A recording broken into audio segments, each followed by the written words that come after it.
you can see everything perfect.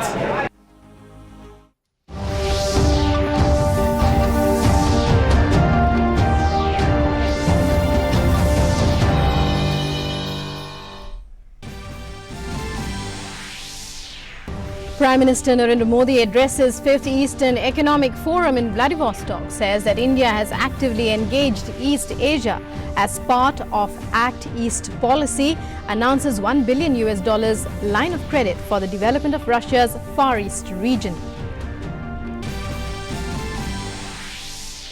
PM Modi holds talks with leaders of Japan, Malaysia and Mongolia, raises issue of Zakir Naik and his extradition to India with Malaysian Prime Minister.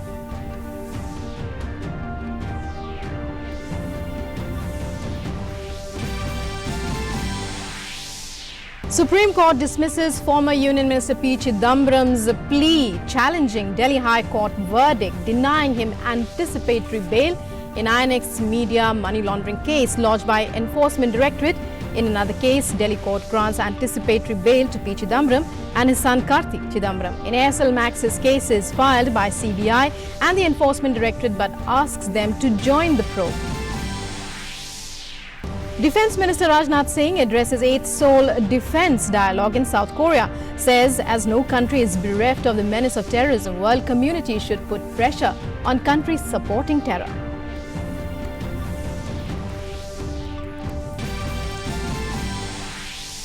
On the occasion of National Teachers' Day, President Ramnath Kovind confers national awards on teachers for the year 2018.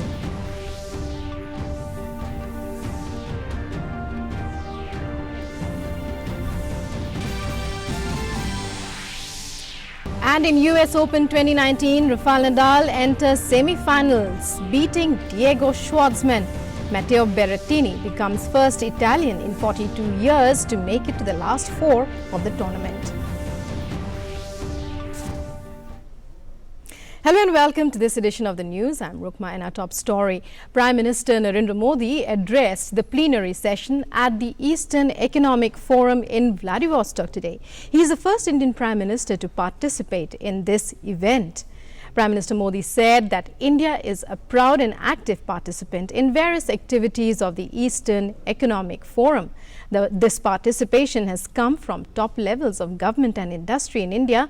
PM Modi made a landmark announcement extending a line of credit to Vladivostok that will further India's cooperation with regions of friendly nations. Energy से लेकर के health, education से लेकर के skill development, mining से लेकर के timber, अनेक क्षेत्रों में करीब 50 बिजनेस एग्रीमेंट हुए हैं। इनसे कई बिलियन डॉलर्स के व्यापार के निवेश की अपेक्षा है।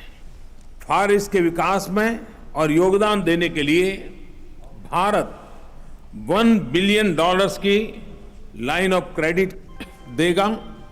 यह पहला मौका है कि हम किसी देश के क्षेत्र विशेष को लाइन ऑफ क्रेडिट दे रहे हैं।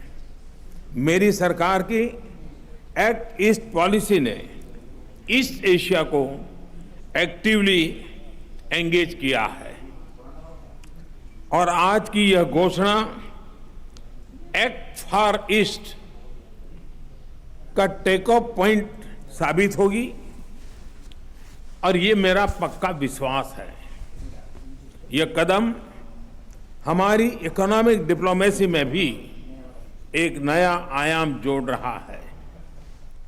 Prime Minister Narendra Modi backed the need to move towards a new era of peace and progress in the Indo-Pacific region. He said that Vladivostok is the springboard for India to access Northeast Asia. The opening of a direct ship route from Vladivostok to Chennai will further deepen India-Russia ties. Indo Pacific region में सहयोग का नया दौर हम शुरू करने वाले हैं। व्लादिवोस्तोक और चेन्नई के बीच जब शिप चलने लगेंगे, जब व्लादिवोस्तोक नॉर्थ ईस्ट एशिया के मार्केट में भारत का स्प्रिंग बोर्ड बनेगा, तब भारत रूस की साझेदारी और गहरी होगी और फलेगी और फूलेगी। तब फार ईस्ट एक और यूरेशियन यूनियन और दूसरी ओर ओपन, फ्री और इंक्लूसिव इंडो पैसिफिक का संगम बनेगा। इस क्षेत्र में हमारे संबंधों का मजबूत आधार होगा रूल बेस्ड ऑर्डर, सॉवरेनिटी और टेरिटोरियल इंटीग्रिटी के लिए सम्मान और अंदरूनी मामलों में दखल से परहेज। Prime Minister Modi appreciated the vision of President Putin for the welfare of Russia's Far East. He spoke of the convergence of President Putin's vision and India's Sabka Saath, Sabka Vikas journey of inclusive development. PM Modi emphasized India's commitment to become a $5 trillion economy.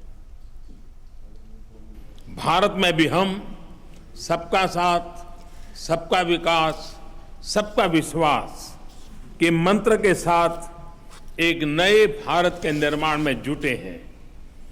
2024 तक भारत को $5 trillion की economy बनाने के संकल्प को सिद्ध करने में जुटे हैं। तेजी से बढ़ते भारत और उसकी प्रतिभा की इस रीजन से भागीदारी एक और एक 11 बनाने का ऐतिहासिक मौका है। And replying to a question on US sanctions impacting trade ties, especially in oil between India and Russia, Prime Minister said that a debate is on the global impact of sanctions imposed on any one country. He said that the fact that the inking of close to a dozen pacts, of which 4 are in the energy sector, go to show that these sanctions are not a deterrent to mutual trade. Bharat का oil and gas के क्षेत्र में investment है। Russia की कंपनियों का भी खास करके technology transfer, defence manufacturing, energy के क्षेत्र में अभी अभी इन्वेस्टमेंट हुआ है।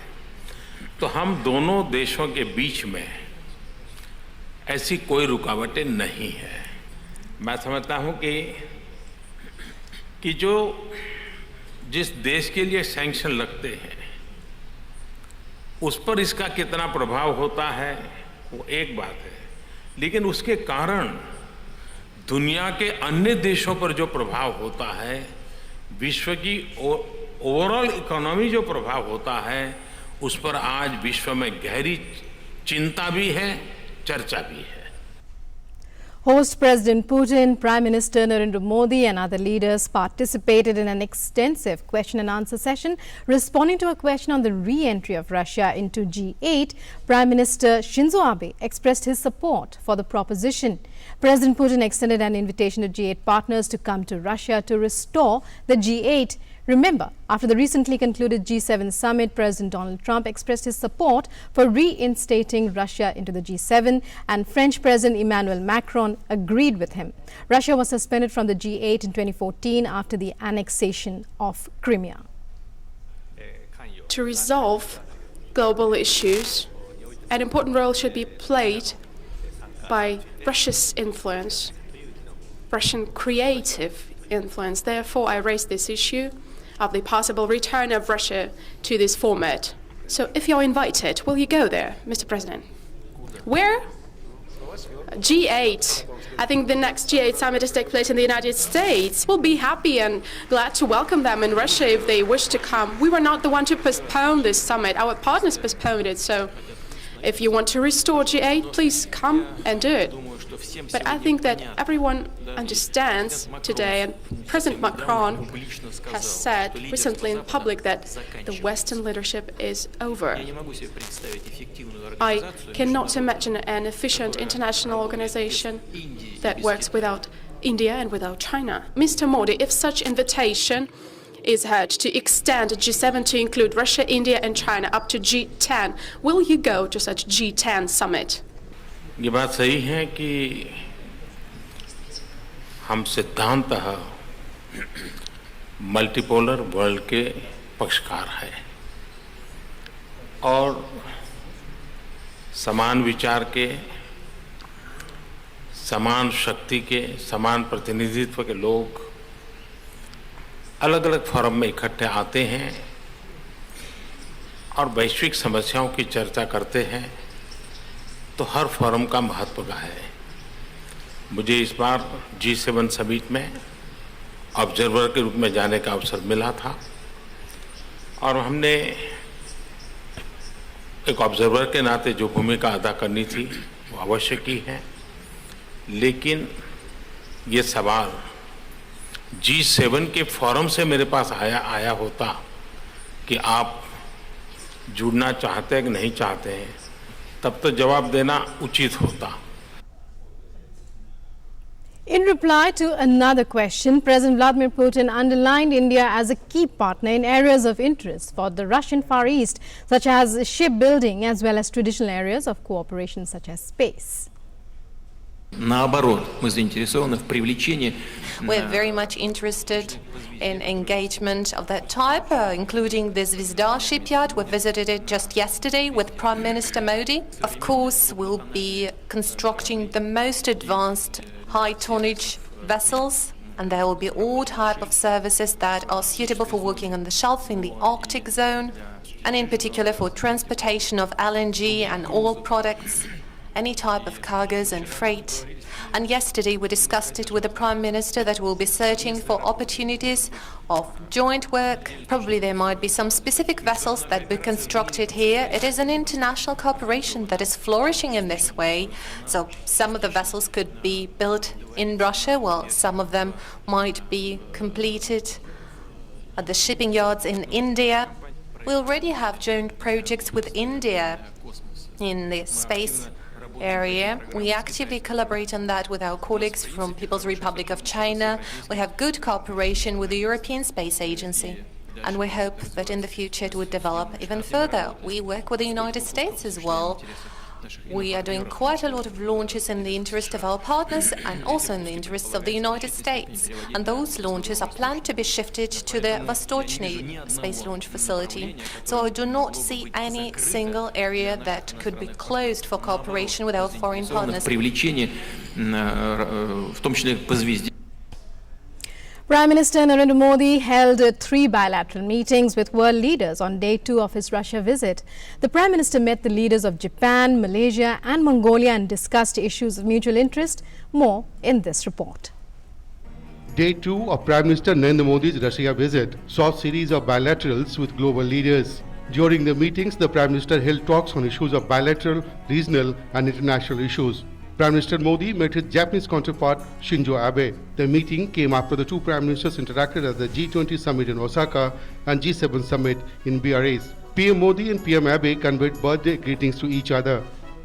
आपने मुझे जन्मदिन की बधाई दी, मैं भी आपको जन्मदिन की बधाई देता हूं, क्योंकि हम दोनों सितंबर में जन्म लिए हुए लोग और आगे चल करके हमारे संकल्पों को पूरा करने के लिए दृढ़ निश्चय के साथ साथ मिलकर के आगे बढ़ने का प्रयास कर रहे हैं. The two leaders held in-depth discussions on a wide range of subjects, particularly bettering trade and cultural relations between India and Japan. They also exchanged views on deepening multifaceted ties in economic, defense and security, startup and 5G areas. The first 2+2 ministerial meeting, that is the foreign and defense ministers of the two countries, will have a meeting preferably before this annual summit. And in that context, Prime Minister Abe also mentioned the ongoing visit or the just concluded visit of Raksha Mantri to Japan. And he remarked that during the visit of Raksha Mantri to Japan, substantial issues had been discussed on taking forward our exchanges and cooperation in the field of defense. And he hoped that some of the discussions would lead to outcomes during the annual summit. Prime Minister Modi also held discussions with his counterpart of a key ASEAN partner nation, Malaysia. The discussions focused on the multiple layers of India-Malaysian bilateral relationship. PM Modi explained to the Malaysian Prime Minister Mahathir Mohamad the rationale behind New Delhi's decision on Jammu and Kashmir. During the talks, Malaysia condemned all forms of terrorism. During the meeting, India also raised the issue of extradition of Zakir Naik, wanted in India for alleged terror activities.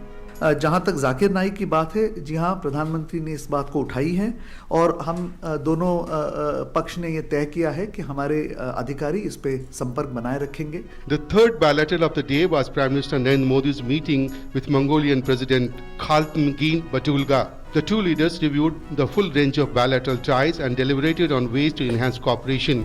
Apart from discussing development partnership and other areas of bilateral cooperation, the two sides discussed the line of credit. Mongolian president is slated to come on a state visit to India, in fact later this month. In that context, a number of outcomes were discussed, a number of projects on which there is ongoing work, particularly the assistance we are giving in building a major oil refinery to meet Mongolia's energy needs through a line of credit was discussed. Prime Minister's meetings with the leaders of Japan, Malaysia and Mongolia on the sidelines of Eastern Economic Forum not only focused on ways to further strengthen ties with these nations, but also exploring new areas of cooperation in the Far East region. With Sudhakar Das, Mark Lynn's report, DD News, Vladivostok. Prime Minister Narendra Modi today visited the India Business Pavilion at the Eastern Economic Forum in Vladivostok. The Prime Minister also inaugurated Indo-Russian Innovation Bridge. The lounge will serve as a platform to demonstrate investment opportunities in the Far East, promote Indian investments in the region and attract Russian investors to the growing economy of India. India has the status of a guest country at the EEF 2019. An agreement was previously reached during a business delegation's visit to Vladivostok to triple trade turnover between the two countries and increase it to $30 billion by 2025. The key to achieving this goal is to identify new opportunities to increase trade, which in particular will be facilitated by the India Lounge. Eastern area ये बिल्कुल छोटी हुई है, नई है बिल्कुल. हमें आज करीब 37 साल से यहाँ रह रहा हूँ रशिया में. मैं पहली बार इधर आ रहा हूँ, तो एक बहुत बड़ा बूस्ट होने जा रहा है. There is a sea route transportation is available. So from North Sea, it will be possible to take coal from eastern region to India. यहाँ से हम कुछ ले भी जा सकते हैं. हमारा एक्सपीरियंस जो प्राइवेट हेल्थ केयर के अंदर है वो भी यहाँ पे नहीं है. हमने ये जर्नी पिछले 20-30 साल में बहुत लंबी जर्नी तय कर ली है. इनको भी तय करनी है. ये अभी 5% पे खड़े हुए हैं, हम 60% पे खड़े हुए हैं. इसकी यात्रा बहुत लंबी होगी. इनको हमारी ज़रूरत पड़ेगी, हमको इनकी ज़रूरत पड़ेगी. And in a setback to former Union Minister P. Chidambaram, the Supreme Court on Thursday refused to grant him pre-arrest bail in the INX media money laundering case lodged by the Enforcement Directorate. The top court dismissed Chidambaram's plea, challenging the Delhi High Court verdict, denying him anticipatory bail in the case, saying economic offences have to be dealt with differently as they affect the economy of the country. A bench of Justices R. Banumathi and A.S. Bopanna said it is not a fit case to grant anticipatory bail. Grant of anticipatory bail to Chidambaram at this stage will hamper the investigation, it said. The investigating agency has to be given sufficient freedom to conduct a probe into the case, the apex court said. It also rejected Chidambaram's application for direction to the ED to produce transcripts of his questioning conducted by the agency on 3 dates. The apex court, however, said Chidambaram can approach the court concerned for grant of regular bail in the case. The Supreme Court today allowed former Union Minister P. Chidambaram to withdraw his plea against non-bailable warrant and remand orders of the trial court in the INX media corruption case lodged by the CBI. A bench of Justices R. Banumathi and A.S. Bopanna passed the order after senior advocate Abhishek Manu Singhvi, appearing for Chidambaram, said they have decided to unconditionally withdraw the petition. In the SL Maxis cases filed by the CBI and the Enforcement Directorate, a Delhi court today granted anticipatory bail to former Finance Minister P. Chidambaram and his son Karti. Special Judge O.P. Saini granted relief to the Chidambarams and directed them to join the probe in the cases. Raksha Mantri Rajnath Singh delivered the keynote address at the plenary session of the 8th Seoul Defence Dialogue in Seoul in the Republic of Korea. Speaking at the event, Raksha Mantri said that today no country is bereft of the menace of terrorism. He said that the world community should put pressure on countries supporting terror. सामने आने वाले security threats में से सबसे बड़ा threat terrorism है. हमें समझना चाहिए कि आज दुनिया का कोई भी देश टेररिज्म से सुरक्षित नहीं है. भारत ग्लोबल लेवल पर यूएन और अन्य इंटरनेशनल फोरम्स के साथ साथ बाइलेटरल और रीजनल फोरम पर भी काउंटर टेररिज्म कोऑपरेशन हेतु काफ़ी सक्रिय है. हम कलेक्टिव एक्शन के माध्यम से ही टेरर ऑर्गेनाइजेशंस और उनके नेटवर्क्स को ध्वस्त करने आतंकी घटनाओं को अंजाम देने वालों की पहचान करने और उनकी जांच करने में सक्षम होंगे। टेररिस्ट की सहायता करने और उनको फाइनेंशियल सपोर्ट प्रदान करने वालों तथा उनको सह देने वालों के खिलाफ भी हम कड़े कदम उठाएंगे। Rajnath Singh reiterated India's commitment of working for peace, whether be it from Fiji to Yemen, where India has been first in rendering humanitarian assistance. He also said that India is committed to play a decisive role in Asia and that the defense, diplomacy and strengthening of security forces are two sides of the same coin. Defence diplomacy Bharat की strategic tool kit का एक की pillar है। वास्तव में defence diplomacy और मजबूत सुरक्षा बलों को बनाए रखना एक ही सिक्के के दो पहलू हैं और ये एक दूसरे से कभी भी अलग नहीं हो सकते हैं। भारत ने अपने इतिहास में कभी भी एग्रेसर की भूमिका में नहीं रहा और न ही ऐसा कभी होगा, यह भी मैं विश्वास दिलाना चाहता हूं। लेकिन इसका मतलब यह नहीं है कि भारत अपनी रक्षा के लिए अपनी ताकत का इस्तेमाल ही नहीं करेगा। And Raksha Mantri further stated that India advocates an open and inclusive architecture for the Indo-Pacific region with ASEAN centrality, equal access to global commons, freedom of navigation in the seas and in the air, and unimpeded commerce, a rule-based order and dialogue as the means to resolve disputes. Prosperity और security की साझेदारी के लिए हमें अपने इस Indo Pacific क्षेत्र में एक कॉमन रूल्स बेस्ड ऑर्डर बनाने की भी आवश्यकता है। यह व्यवस्था सभी देशों की सॉवरेनिटी और टेरिटोरियल इंटीग्रिटी और समानता पर आधारित होनी चाहिए। ये रूल्स और नॉर्म्स एक ब्रॉड बेस्ड कंसेंसस पर होने चाहिए। हमें सभी देशों को सी और एयर के इक्वल एक्सेस के लिए बराबरी का हक देना चाहिए। भारत सदियों से मैरीटाइम क्रॉसरोड्स पर भी मौजूद रहा है। The Supreme Court will hear the Article 370 abrogation petitions on the 16th of September. The court issued a notice to the centre on Anuradha Bhasin's, executive editor of Kashmir Times, petition and refused to pass any order today. The court said we will hear all the petitions on the 16th of September. And today is Teachers' Day, celebrated to mark the birth anniversary of former President and great educationist and Dr. Sarvapalli Radhakrishnan. The President greeted teachers across the country on the occasion. In a message, President Kovind said that by celebrating Teachers' Day, people pay tribute to an illustrious statesman, a great scholar and one of the most distinguished personalities of the teaching fraternity.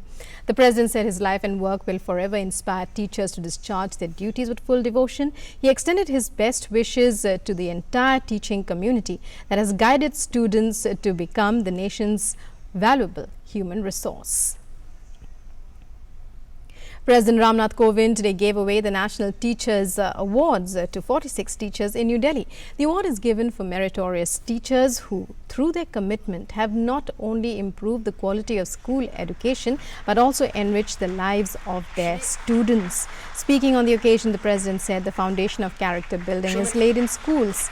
He said for students, teachers are like parents. President asked teachers to understand their fundamental responsibilities. की मजबूत नींव स्कूलों और विद्यालयों में भी डाली जाती है। शिक्षक का मुख्य उद्देश्य है कि विद्यार्थी को एक अच्छा इंसान बनाना। अच्छे इंसान का निर्माण करने के लिए शिक्षकों द्वारा विद्यार्थियों में ईमानदारी, अनुशासन, प्रामाणिकता और सत्यनिष्ठा यानी ऑनेस्टी, डिसिप्लिन और इंटीग्रिटी का संचार करना होता है। The President also stressed on the importance of virtual intelligence in the current era of the digital revolution. आज हमारे पास ज्ञान का एक विशाल भंडार उपलब्ध है जो आगे भी बढ़ता जाएगा। आज विश्व सूचना युग से ज्ञान युग यानी नॉलेज सोसाइटी में प्रवेश कर रहा है, लेकिन केवल ज्ञान पर ही आश्रित रहने से मानव समाज की सुरक्षा सुनिश्चित करना संभव नहीं होगा। ज्ञान के साथ साथ विवेक का होना भी अनिवार्य है। विवेक सम्मत ज्ञान ही मानवीय समस्याओं का समाधान कर सकता है। इसीलिए वैश्वीकरण और स्पर्धा के इस दौर में भी हमें आर्टिफिशियल इंटेलिजेंस और ह्यूमन कंपैशन का समन्वय करना होगा। And that's all we have for you in this edition of the news. News and updates continue on DD News and DD India. Stay tuned. Namaskar.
The lively music and exuberant dance forms of India's northern state of Punjab does not need an introduction to anyone.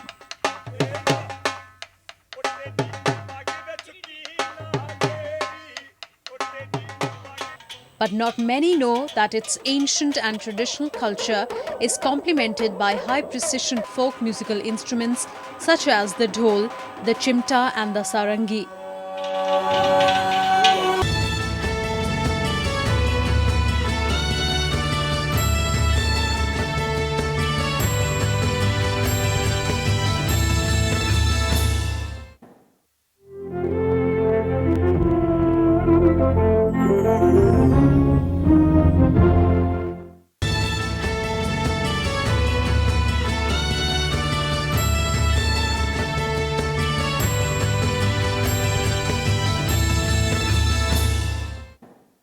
Hello and welcome to Security Scan. I am Vishal.